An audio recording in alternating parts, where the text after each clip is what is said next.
안녕하세요. 권혁준과 함께하는 금융기업 성공취업 엑스파일. 오늘은 하나은행에 대해서 알아보도록 하겠습니다.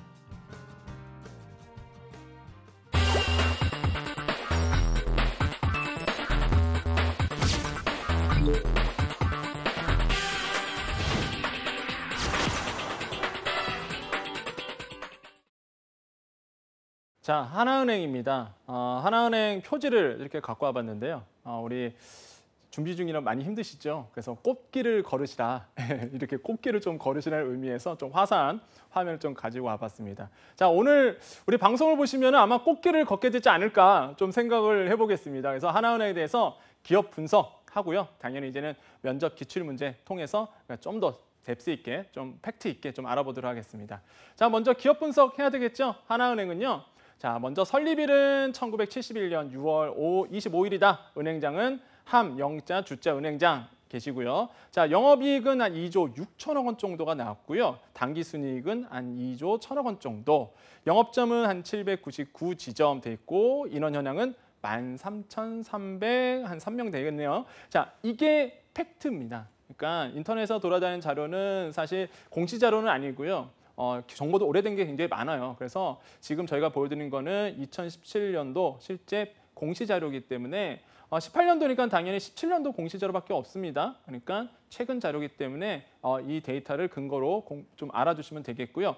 자, 여기에 써져 있습니다. 회사의 개요 써져 있는데요. 제가 하는 얘기가 아닙니다. 사업보고서에 하나은행에서 나온 사업보고서에 이렇게 적시가 돼 있어요. 자, 우리 하나은행이죠. 하나은행은 명칭은 KEB 하나은행이라고 표기합니다. 이렇게 써놨습니다. 근데 제가 이거 가지고 나온 이유가 있어요.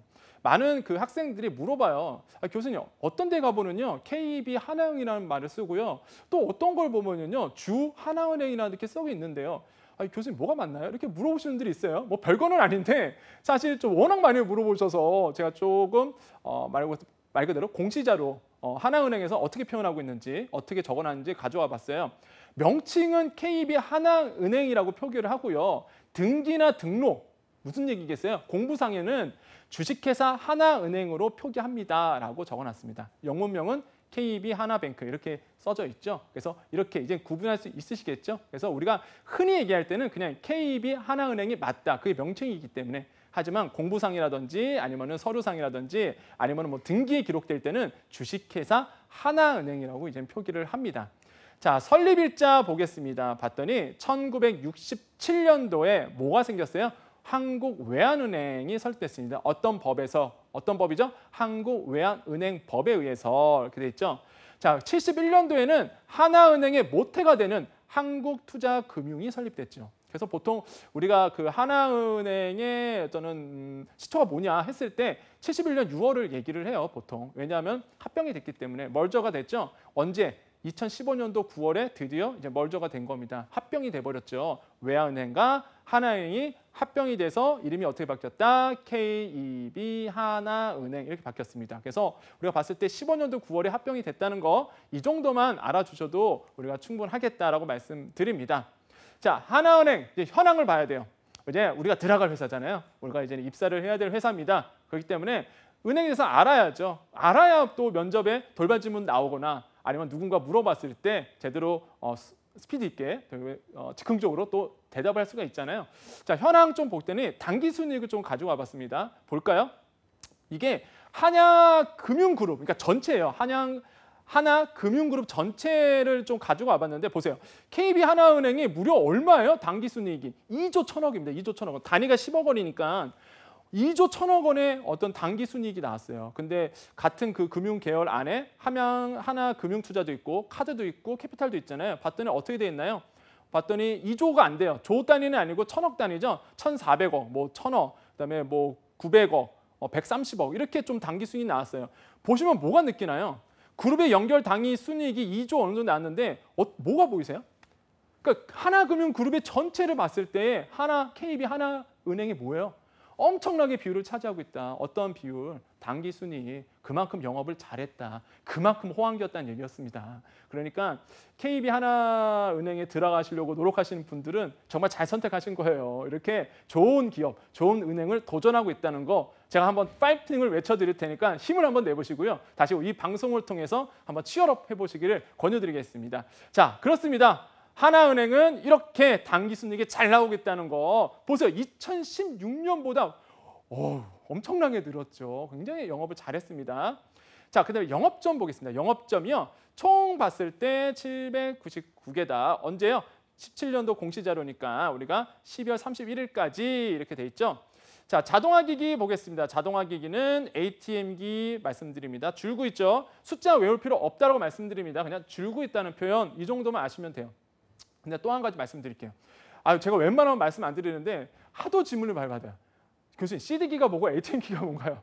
왜냐하면 이거를 구분을 못 하시는 분들이 의외로 많으시더라고요. CD기는요, 그냥 현금 인출하는 기계입니다. 현금 인출하는 기계. 근데 ATM기는 뭐예요? 자동화 기계죠. 거기서 뭘 해요? 이체도 하고 통장 정리도 하고 이런 거예요. 근데 제가 이 부분을 왜 말씀드리냐면 지금은 4차 산업혁명 시대죠. 근데 CD기나 ATM기가 처음 나왔을 때도 우리가 지금 4차 산업혁명 시대라고 얘기하는 것처럼 되게 획기적이었어요. 그 당시에는. 생각해보세요. 은행을 안 가도 돈을 뽑을 수가 있고요. 은행에 안 가도 그냥 통장 정리가 되고요. 계좌이체도 돼요. 굉장히 획기적이잖아요. 그래서 그 당시에는 획기적이었다. 하지만 지금은 뭐다? 줄어드는 추세다. 이거 보는 포인트겠죠. ATM기 뭐라고 말씀드렸습니까? ATM기 은행권 입장에서는 뭐예요? 한 대 관리하는데 많은 비용이 들어가기 때문에 점점 더 줄이는 추세다라는 거. 저 지금 자료를 보면 아시겠죠? 이 정도는 아셔야 됩니다. 자, 넘어가 보겠습니다. 임직원 수. 이제는 우리도 저 멤버 안에 하나가 되겠죠. 제가 자신 있게 응원해 드리겠습니다. 봤더니요. 17년도 봤더니 좀 어떻게 되세요? 13,000명 정도가 이제 임직원 수로 있죠. 16년보다 어떻게 돼 있나요? 좀 줄어들었죠. 이거 다 아시겠죠? 좀 줄어들었어요. 그렇지만 이번 연도 2018년도 시대 희망해 보겠죠? 지금은 이제 채용을 좀 늘리고 있는 상황이기 때문에 아무래도 임직원 수가 좀 늘어날 겁니다. 그 중에 한 명이 되시기를 강력하게 권유드리면서 자, 보세요. 한 13,000명 정도가 되어 있다는 사실만 우리가 알고 그냥 넘어가겠습니다. 자, 이거는 좀 우리가 좀 알 필요가 있겠죠. 통합은행 비전과 전략 과제인데 보세요. 그룹 비전은요. 신뢰받고 앞서가는 글로벌 금융그룹. 그 밑에 보세요. 은행 비전 있죠? 똑같아요. 신뢰받고 앞서가는 글로벌 뭐요? 은행 이렇게 돼 있고요. 전략 목표는 뭐라고 되어 있습니까? 베스트라고 되어 있어요. 베스트. 수익 창출, 조직 활성화 강화, 선성장 동력, 핵심 역량 강화 이 정도. 이 정도는 우리가 들어갈 기업이기 때문에 하나은행에서 이렇게 좀 생각을 하고 있구나. 이런 걸 조금은 알아둘 필요는 있겠다. 하지만 더 중요한 건 다음에 나옵니다. 다음에. 자, 이게 나와요. 자, 은행장 함영주 은행장께서 2018년도 3월에 사업보고서에 인사말을 남기죠. 당연히 사업보고서에 인사말을 남깁니다. 근데 이런 얘기를 했어요. 어떤 얘기냐면 쭉 읽어보세요. 자, 고유가 나옵니다. 고유가. 금리 상승 얘기 나와요. 원화 강세 얘기 나옵니다. 자, 읽어볼까요? 올해는 경영 환경이 결코 우호적이지만은 않습니다. 우리나라를 포함하여 주요국의 금리 인상이 본격화되고 있고 미국을 필두로 국제적으로 보호무역 기운도 고조되고 있습니다. 그런 가운데 여기가 중요합니다. 고유가, 금리 상승, 원화 강세로 대변되는 삼고 현상이 리스크의 향방도 예측할 수 없다. 자, 이게 왜 중요하냐면 지금 이 방송을 보고 계시는 분들은요. 지금 굉장히 이제 정신 똑바로 차리셔야 됩니다. 왜 그러냐면 하나은행에서만 얘기하는 것이 아니라 이 신삼고 현상은요. 우리나라 지금 경제 트렌드예요. 어떤 거냐 볼까요? 고유가 들고 있죠. 지금 고유가 어떻게 되고 있나요? 지금 올라가고 있어요. 유가가 올라가고 있습니다. 지정학적 리스크가 있죠. 지금 이란과의 사우디 어떤 문제, 오페크 회원과의 다툼, 그다음에 뭐가 되겠어요? 재고량, 미국의 어떤 원유 재고량 이런 문제도 갈려 있고요. 지금 유가가 오르고 있고요. 지금 배럴당 한 70달러에서 80달러 형성돼 있는데 골드만삭스의 전망 보고서에 따르면요. 내년 되면 이게 100달러도 될 수 있다고 얘기합니다. 100달러. 유가가 100달러면요. 오늘 거시관점 완전 바뀌어버립니다. 그러니까 고유가 환경이 있다는 얘기예요. 고유가 환경. 이거 보면 포인트 체크하셔야 되고요. 두 번째, 금리 상승기죠. 누군가 물어봅니다. 지금 어떤 상황이냐? 우리나라 경제가 어떤 상황이냐? 그러면 만약에 금리 상승기를 대답 못하면은 글쎄요. 은행원 자질로서 당연히 기본 자질이 안 된 것 같다는 생각이 전 들거든요. 어떤 재밌는 좀 글이 있었어요. 뭐 게시글에. 어떤 그런 거 하더라고요. 뭐 전공 무관인데 뭐 금융경제를 왜 물어보느냐. 그럼 말이 안 되는 질문이죠. 아니 은행 들어가시는 분들이 거시적인 환경, 어떤 거시적인 금융 상식을 모른다면 말도 안 되는 얘기죠. 자, 금리 상승기에 있습니다. 금리 상승기. 금리 상승기는 뭐가 돼요? 당연히 뭐예요? 달러가 높아져요. 달러 강세가 돼버립니다. 왜? 금리가 상승돼 보니까 미국 금리가 높아지면 뭐가 돼요? 돈이 미국으로 막 들어올 거 아니에요. 미국으로 막 들어옵니다. 그럼 뭐가 돼요? 미국의 달러 가치가 높아지죠. 그럼 뭐예요? 신흥국의 가치는 뭐가 돼요? 떨어지죠. 근데 뭐가 생겨요? 뭐가 생기나요? 신흥국들이 굉장히 어려워집니다. 가치가 떨어지기 때문에. 근데 재밌는 사실이 우리나라도 신흥국인데요. 재밌는 게 뭐예요? 지금 워낙 강세예요. 원래는 워낙 약세가 돼야 돼요. 근데 워낙 강세예요. 왜? 신흥국 중에서도 우리나라는요. 뭐가 잘 되고 있어요? 경상수지 뭔가요? 적자인가요? 흑자인가요? 흑자죠. 수출 잘 되고 있습니다. 우리가 그러니까 실 경제는 굉장히 뭐 말 그대로 이자 높아지고 그다음에 뭐 기본소득 높아지려고 하지만은 계속 좀 어려운 상황이 있죠. 근데 수출은 되게 잘 됐어요, 사실. 그리고 거시적인 환경, 전체적인 환경은 우리나라 경제 환경이 그렇게 나쁘지만은 않습니다. 다른 신흥국에 비해서. 그러다 보니까 뭐가 돼요? 원화 가치가 어떻게 돼요? 높아지죠. 또 한 가지, 우리가 원화 강세에 영향을 주는 건 또 한 가지 포인트가 있죠. 뭐예요? 지금 대답할 수 있나요? 그러면은 여러분 성공한 겁니다. 뭐예요? 원화에 영향을 주는 거. 남북과의 관계입니다. 우리나라는 특수한 상황이에요. 북한과 남한과의 사이가 좋아지면 뭐가 되나요? 리스크가 줄어들죠? 우리나라의 경제 리스크가 줄어듭니다. 그럼 뭐가 돼요? 투자자들이 투자하겠죠? 그럼 뭐예요? 원화 가치가 높아지죠. 그래서 원화 강세인 있어야 됩니다. 지금 굉장히 좋아요. 하지만 남북한의 상대가 나빠지면요. 뭐가 되겠어요? 우리나라의 인기가 떨어집니다. 그래서 우리가 지금 상황 봤을 때 2018년도를 봤을 때 경제에는 어떻게 보고 있어요? 경제 전문가들이 남북한 사이가 좋아질 것이다. 왜? 문재인 정부. 그죠? 남북한 사이를 어떻게든 좋게 만들 거예요. 그렇기 때문에 뭐예요? 원화는 뭐예요? 강세로 계속적으로 흐를 것이다. 이렇게 전망하고 있는 것이죠. 그래서 함영주 은행장도 이렇게 보고 있는 겁니다. 심삼고 현상이다. 어떤 현상이에요? 고유가, 금리 상승, 원화 강세로 대변된다. 이거 면접장 가서 얘기하면 꼭 하나은행뿐만 아니라 다른 은행 면접관에서도 이런 어떤 거시적인 환경을 읊을 수만 있다면 이렇게 쉽게 팍 얘기할 수 있다면 스토리텔링만 된다면 뭐가 되겠어요? 이야, 이 친구는 뭐 기본적인 어떤 금융 상식, 금융 이론, 야 이런 거 잘 알고 있구나라고 생각을 하시겠죠. 그래서 함영주 회장이 얘기했던 이 포인트 우리가 좀 짚어드리겠습니다. 자, 그래서 우리가 이렇게 볼 수가 있겠고요. 자, 현황 넘어가고요. 자, 드디어 이제는 적립식 펀드란 기출 면접이 나왔습니다. 이게 실제적으로 물어봤었거든요. 하나은행에서. 근데 솔직히 고민이 많았습니다. 너무 펀드는요, 사실 뻔한 얘기잖아요. 그렇지 않나요? 혹시나 여러분 방송 보시는 분 중에서 잘 모르는데 이러시면 안 돼요. 적립식 펀드나 펀드는요, 뭐 정말 기본 중에 기본이라서 이런 거를 제가 해야 될까 말아야 될까 고민을 했는데 좀 포인트가 있어서 그냥 좀 잡고 나왔습니다. 자, 펀드는 뭐예요? 펀드 써져 있죠. 다수 투자 자금이 신탁을 받아서 자금을 여러 종류의 자산을 이렇게 배분해서 투자하는 거. 나 혼자서는 못해요. 나 혼자서는 투자를 못합니다. 왜? 나는 소액 투자자고 조금 해. 근데 뭐예요? 하나 명이 뭐예요? 펀드 형식으로 해갖고 모여서 한번 뭐가 되겠어요? 당연히 큰 금액이 되겠죠? 이것을 또 투자를 하게 됩니다. 이게 펀드의 개념이잖아요. 자, 펀드의 장점 나옵니다. 자, 볼게요. 펀드의 장점. 첫째, 소액으로 분산 투자가 가능하다. 그렇죠. 소액으로 분산 투자가 가능하죠. 두 번째, 투자 전문가에게 관리 및 운영된다. 셋째, 규모의 경제에 인한 비용 절감을 들 수가 있다. 이게 주요 장점이 있는데 제가 이거를 암기하라고 갖고 나온 게 아닙니다. 그러니까 뭐냐면 우리가 면접을 갔을 때에 뭐가 되겠어요? 요즘에 뭐가 많이 하죠? 롤플레이 많이 하죠? 역할극 많이 합니다. 그럼 뭐가 되겠어요? 내가 만약에 은행원으로서 이제 고객들에게, 금융 소비자들에게 펀드를 얘기해야 돼요. 내가 이제 금융 소비자가 왔으면 펀드에 대해서 이제 내가 팔아야 되는 입장이다. 그럼 뭐가 되겠어요?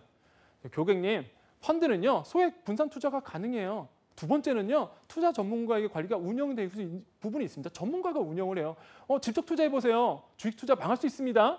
그죠? 세 번째는 뭐예요? 규모의 경제를 살릴 수가 있죠. 그러다 보니까 이자병이 싸지겠죠. 돈을 갖고 올 수 있는 비용, 굴릴 수 있는 비용이 작아져요. 왜? 큰 돈을 내가 이미 만들어놨으니까 펀드 형식으로 묶어놨기 때문에. 그렇기 때문에 이러한 장점들을 가지고 있습니다. 간접 투자하셔야죠. 펀드 하셔야죠. 이렇게 얘기할 수 있어야 됩니다. 자연스럽게 이 정도의 첫째, 둘째, 셋째는 자연스럽게 입에서 튀어나와야 된다는 거 말씀을 드리겠습니다. 자, 펀드는 수수료가 듭니다. 수수료 당연한 얘기입니다. 이거는 뭐 아마 이미 자격증을 많이 따신 분들은 머릿속에 아마 다 있으실 거예요. 운영 수수료, 판매 수수료, 환매 수수료 이렇게 있죠. 운용수수료는 뭐예요? 기본적으로 펀드는 운용사가 운용을 합니다. 그때 수수료가 0.5에서 2% 사이가 일반적이다. 너무 뻔한 얘기죠? 판매 수수료 뭐예요? 당연히 판매합니다. 누가? 증권사나 은행에서 판매를 하죠. 그때 보통 0.5에서 1.5% 선취합니다. 판매 수수료를. 자, 환매 수수료가 나오죠. 환매 수수료는 뭐예요? 투자 자금을 보통 우리가 만기가 있는데 그 전에 만약에 내가 환매를 해요. 그럼 수수료가 붙겠죠? 환매 수수료가 든다. 그래서 보통 우리가 수수료 얘기할 때 운용 수수료 들죠? 당연히 판매 수수료, 환매 수수료 얘기를 합니다. 이 정도는 뭐 상식이니까 이 정도는 알고 있어야 되겠다라고 말씀드리겠고요. 자, 펀드의 유형, 주식형, 채권형, 혼합형 뭐 말 안 해도 이미 아실 겁니다. 투자 방식, 거치식, 정리식 여기 나옵니다. 정리식 펀드가 질문 나왔다고 했죠. 일정 기간마다 일정 금액을 납입한다 이거고요. 투자 지역, 국내 펀드, 해외 펀드, 역외 펀드, 그다음에 성장주 펀드, 가치주 펀드 이렇게 있는데 제가 왜 빨리 넘어가냐면 사실 이게 중요치는 않아요. 이 정도는 아마 기본적으로 알고 계실 거예요. 더 중요한 거 다음 차트에 나오기 때문에 그렇습니다. 뭐냐면 자 볼게요.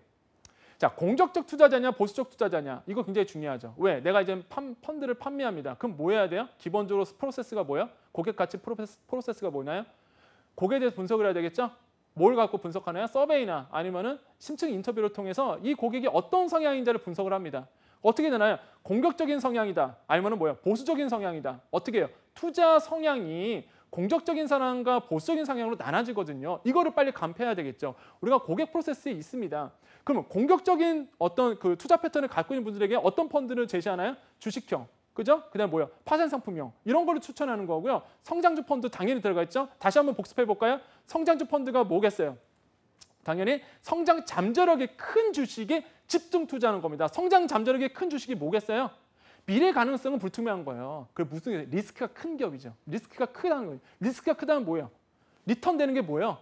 리턴 되는 게 뭐예요? 그만큼 리턴 되는 게 크다는 얘기입니다. 성공했을 경우. 그래서 성장주 펀드가 뭐예요? 공격적인 투자자들에게 접근할 수 있는, 제시할 수 있는, 제안할 수 있는, 영업할 수 있는 펀드가 바로 공격적인 투자자들에게 성장주 펀드다. 자, 적극적인 펀드를 하겠죠. 그다음 보수적인 투자자들은 어떻게 접근하나요? 채권형, 당연히 채권형이겠죠. 그다음에 가치주 펀드, 가치를 가지고 가는 펀드, 인덱스 펀드 같은 걸 하겠죠. 자, 인덱스 펀드는 뭐냐면요. 보통 우리가 지표값을 따라가서 우리가 투자하는 성향입니다. 어떤 지표를 따라가면 우리나라는 코스피 200 지수를 따라가요. 추종을 합니다. 코스피 200 지수가 뭐냐면 코스피 상장 기업 중에서 이제 잘 나가는 200기업만 각자의 섹터에서 뽑아냅니다. 그게 200, 코스피 200인데 이 코스피 200 지수를 따라가요. 이거의 높고 낮음을 따라서 이 종목에 투자하는 거겠죠. 그래서 인덱스, 말 그대로입니다. 그래서 인덱스 펀드예요. 그래서 보통 우리가 안정적으로 간다, 안정적으로 투자를 한다, 보수적으로 투자를 한다 그러면 이렇게 인덱스 펀드를 하게 됩니다. 그래서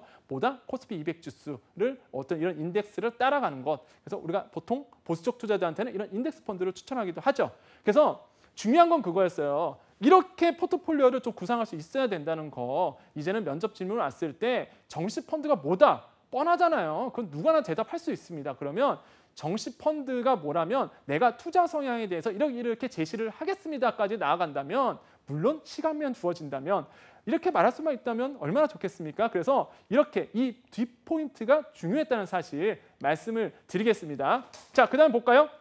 자, 하나은행 면접 기출 두 번째. 하나은행 어플리케이션 중에서 보완해야 할 점이 있나요? 라고 물어봤습니다. 실제적으로. 근데 자, 이거를 제가 갖고 와봤어요. 자, 신문사에서 나왔던 내용인데 자, 볼게요. 이 금융앱 중에서요. 금융 어플 중에서 20대 이하 이용자 수를 비교를 했는데 정말 재밌습니다. 하나은행, KB 하나은행 어플이 꼴찌예요. 꼴찌.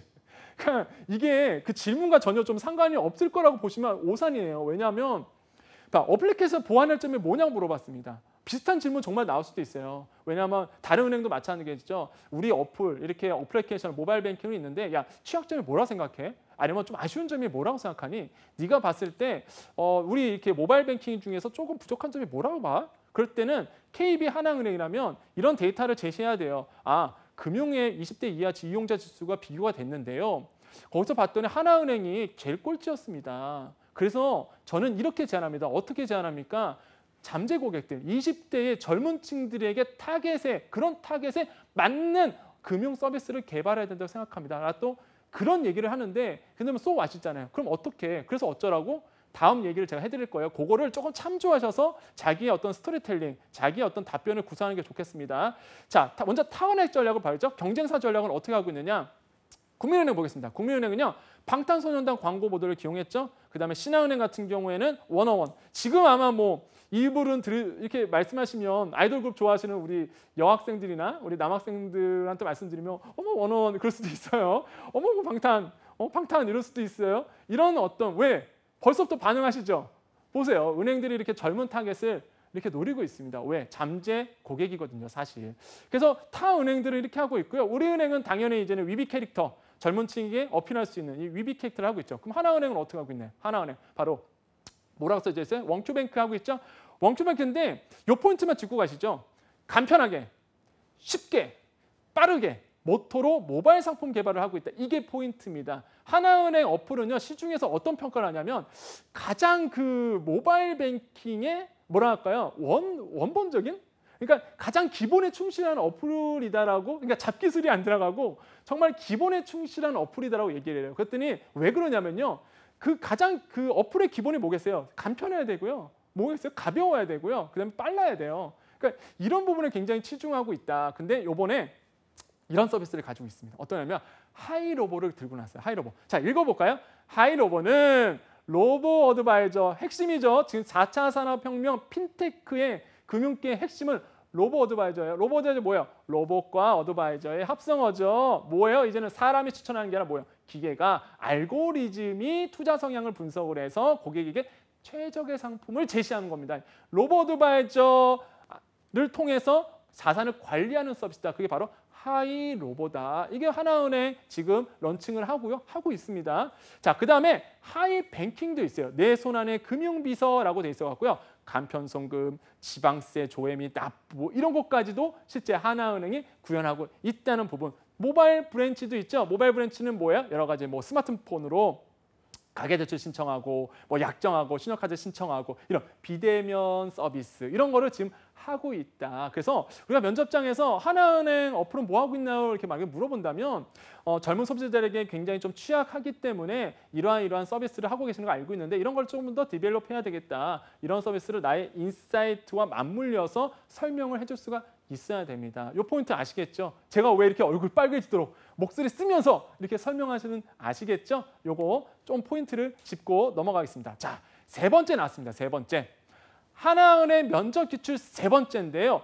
4차 산업 관련된 상품을 생각해 본 적이 있는가? 이거는 좀 가능성이 굉장히 높다고 봐요. 왜냐하면 100% 물어볼 가능성이 전 높다고 보는 게 4차 산업혁명의 시대이고요. 그러면 우리 젊은 층에서 지금 고민이 뭐라고 그랬어요? 하나은행이 젊은 소비자들을 어떻게 내가 잡아둘 것인가 이건데 그럼 젊은 소비자가 누구겠어요? 면접 오는 분들이에요. 사실. 그죠? 취준생 여러분이 뭐 취준생도 되지만 뭐예요? 하나의 고객이 돼요. 그러다 보니까 면접위원들도 아마 궁금할 겁니다. 저도 궁금해요, 사실. 그러니까 4차 혁명 시대에 맞아서 젊은 층들이 실제적으로 맞는 서비스를 뭐가 필요했을까 물어볼 수도 있어요. 그런데 제가 강의를 많이 다닙니다. 이제 대학 특강을 가면은 4차 산업혁명 물어보면은 이렇게 삐쭉삐쭉 이게 말을 못 하시는 우리 학생들이 생각보다 많더라고요. 그래서 4차 산업혁명은요. 여기에 써져 있죠. 기술 혁신에 따른 산업 지형의 변화를 뜻합니다. 자, 1차 우리가 산업혁명은 뭐였어요? 증기기관이었죠. 자, 2차는 뭐였나요?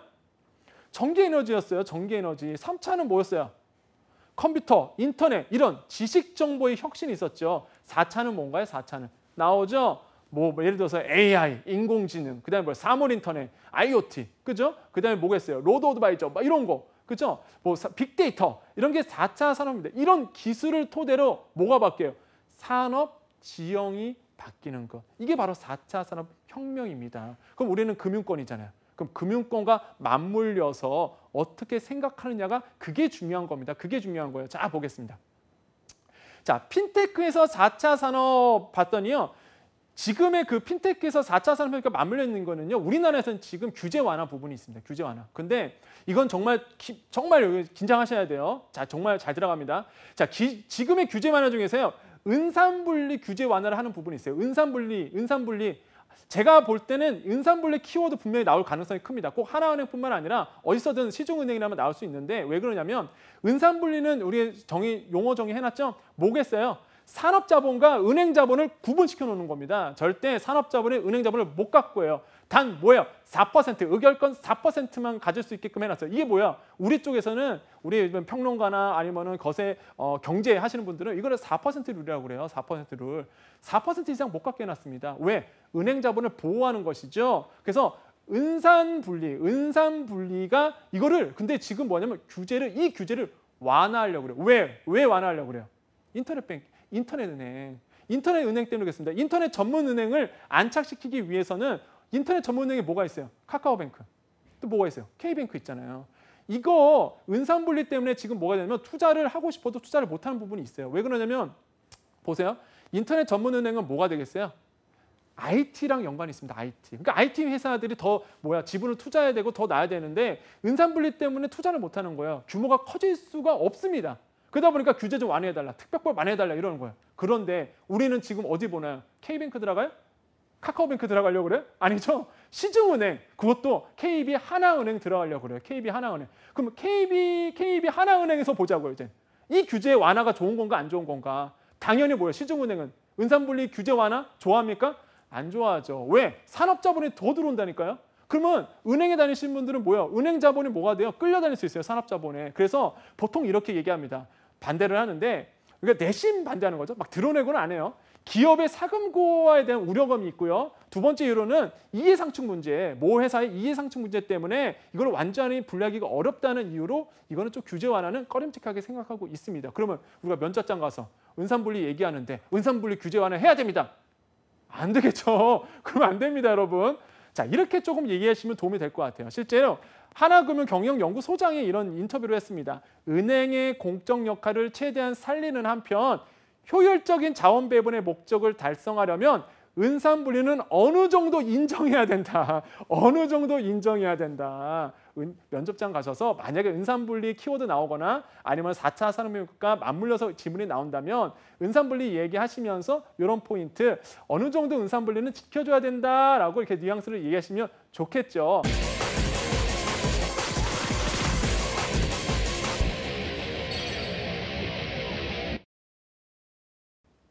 자, 오늘은 하나은행에 대해서 알아봤습니다. KB 하나은행 꼭 들어가고 싶은 기업이잖아요. 그래서 오늘 방송에 났던 포인트를 찝어드렸던 것들 잘 기억하시면서 중요한 건 뭐다? 내 것으로 만들어야 됩니다. 스토리텔링을 하실 수 있을 정도로 연습을 많이 하시고요. 스스로 소화시키는 연습을 하시기를 권유드리겠습니다.